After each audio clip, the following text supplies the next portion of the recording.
Now available in paperback and Kindle Unlimited. Isis, Escape from Transylvania. The goddess next door and John Haynes must escape a horde of vampires on the hunt in this horror-filled Isis series adventure. Get Isis, Escape from Transylvania in paperback and Kindle Unlimited today. I was watching a Kid Organic video and he was talking about the 2018 remake of Superfly. And in his video, he said that we need to boycott this 2018 remake of Superfly because it breathes brand new life into old stereotypes. Well, after watching the trailer that he presented in his video, I have to agree with him, and I have to say that we, all of us black people, have to boycott this remake of Superfly. And the reason why we have to boycott this remake of Superfly is because this remake of Superfly is nothing more than a minstrel show made for the 21st century. And this minstrel show made for the 21st century is designed to breathe brand new life into old stereotypes about black men and black women. And this minstrel show is designed to entertain white racists by presenting them with the image of black people they want to see and not who we are. Now, when it comes down to this 21st century Superfly, this 21st century Superfly is set in Atlanta. He's a drug dealer, he's a pimp, and he's got a stable of prostitutes, just like the Ron O'Neal character had in the 1970s film. And what this 21st century Superfly is designed to do is the same thing the 1970s version of Superfly was designed to do: socially engineer the idea in the minds of a generation of black men and black women that being a pimp, being a hustler, and being a criminal is socially acceptable for black men and black women, and that the lifestyle of a pimp and a hustler is something that a black person should aspire to and desire, just like the 1970s film did.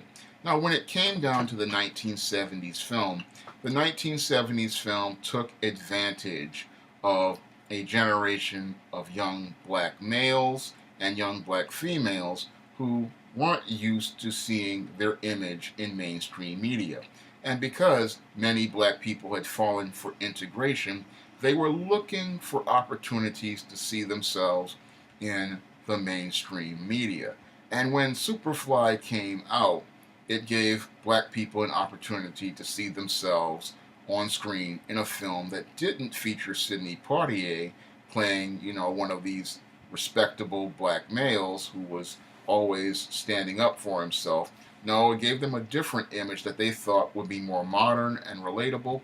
But that was the trick behind the 1970s Superfly, because your 1970s Superfly, again, was designed to be social engineering for that generation of black males and black females.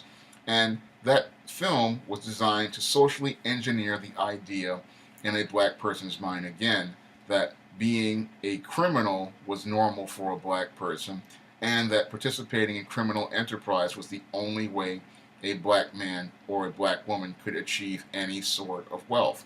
And that film was a toxic film for black people back in the 70s.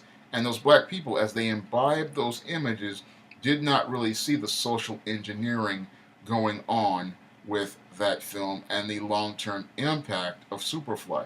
Now, in 2018, I can clearly see what these white supremacists are trying to do with this 2018 version of Superfly. And what they want to do is socially engineer these stereotypes and have people buy into those stereotypes for the next generation. What they want to do is have these black kids out here believe that pimping is normal, being a prostitute is normal for a black girl, and they want to try to socially engineer these ideas in the mind of a fresh young generation of African American children. And that's why we do desperately need to boycott this film, and we don't need to watch this film, because this film, like many other films over the last 17, 18 years, are designed to promote images and ideas designed to degrade the black image, and it's designed to degrade black people, and it's designed to promote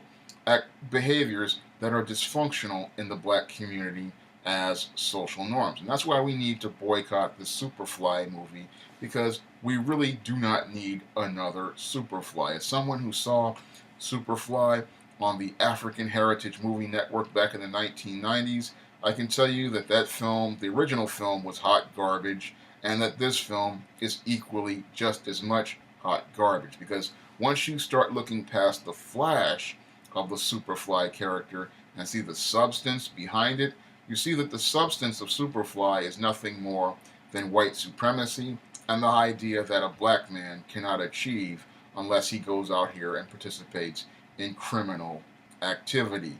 Now, that's a stereotype that white liberals have about black people, but it's not who we are.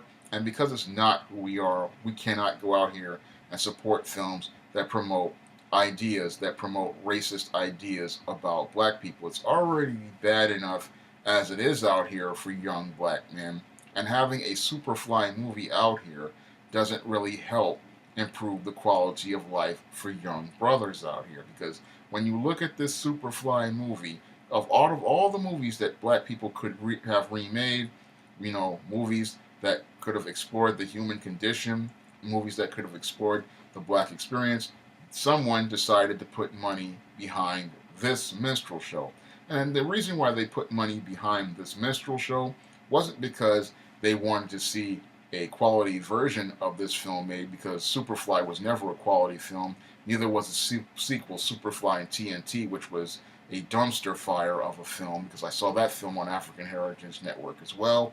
No, this film was made because white supremacists want to get entertained by black people being minstrels and promoting minstrel images and the images they feel comfortable with. And what they wanted to do was socially engineer another generation of black people to buy into the dysfunctional concepts that literally destroyed 2 generations of black people. Because after many people watched that Superfly movie, they aspired not to be doctors, lawyers, engineers, scientists, or business people.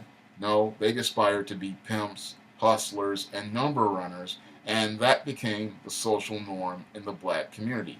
And when I look at the original Superfly and its impact on black image, I really shudder about this film, because the original Superfly literally poisoned the image of black people, because those black people were desperate to see a black image in the same way people of this generation are desperate to see a black image. Because when it comes down to media primarily, we don't get to see many black images out there, and most people flock to see the few that are out there, not understanding that these images have a social impact on the mind, and they can change our perception of the world around us. So that's why we have to be careful about what type of images we feed ourselves and feed our minds, because these images can do lasting damage to us. Because if we see images like your Superfly of these pimps, these hustlers, these thugs, these images have us believing ideas about black people that aren't true, and they have us seeing ourselves not through our own lens, but through a white lens. And when we see ourselves through a white lens, we start seeing ourselves as stereotypes and not human types. And when we start seeing ourselves as stereotypes, we become characters in a white world and not people who live in our own world. And that's something we really need to think about before we imbibe any media. Because when I look at this Superfly remake again, I see a film that was really not made for entertainment of black people, but was made for entertainment of white people. And I see a film that was designed to be all about socially engineering ideas in the minds of black people, something that was designed to destroy black people. And that's why I'm making a video about it, because this is a film every black person needs to make an effort to avoid, because the images and ideas in this film are cancer. And as a cancer, all they're going to do is lead to more black people dying, because if you imbibe these ideas, they're going to eventually lead to your death, because these are not images that give you, a healthy perception of self, a healthy idea of self, or give you an idea to aspire to be something positive and strong.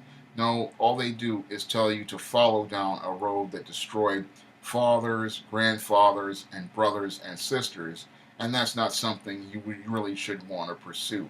When it comes down to this Superfly, there's nothing fly about it in the 70s, and there's nothing fly about it now. All it is something that is toxic, and because this film is toxic, it's one that brothers and sisters desperately need to avoid.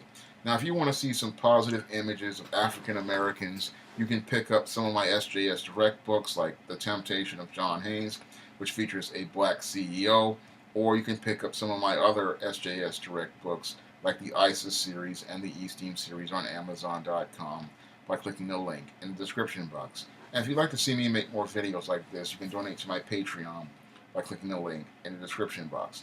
That's all I have to say for this video. You can comment, rate, and subscribe.